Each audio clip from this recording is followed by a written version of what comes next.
दिव्यांगों के साथ दुर्व्यवहार का एक मामला सामने आया है, जहां दिव्यांग होने के बावजूद उनकी सुनवाई नहीं हो रही। किस तरीके से दर दर की ठोकरें खा रहे हैं और फिर भी उनका काम नहीं हो रहा। दिखाते हैं रियलिटी चेक। मी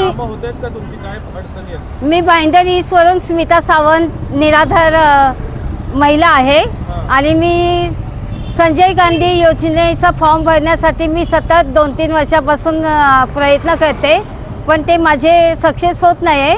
आणि यावर्षीसुद्धा मी 2-3 वेळा, ही 4थी माझी खेप आहे येण्याची, पण तरीसुद्धा माझं काम होत नाही। कधी ही लोक नसतात आणि तहसीलदार ऑफिस पण पहिल्या माळ्यावर आहे।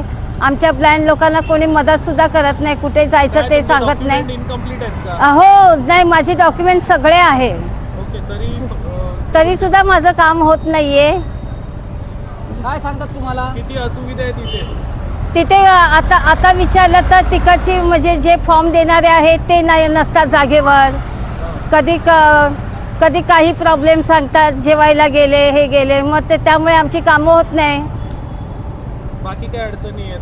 बाकी ज्या काही सुविधा मिळतात त्या म्हणजे मला तरी अद्याप कुठूनही सुविधा मिळत नाही। त्यामुळे मी संजय गांधीसाठी प्रयत्न करते, पण ते सुद्धा माझं होत नाही आहे। हां, म्हणजे उत्तर व्यवस्थित उत्तर वगैरे देत नाही, माहिती नाही म्हणून सांगतात आम्हाला।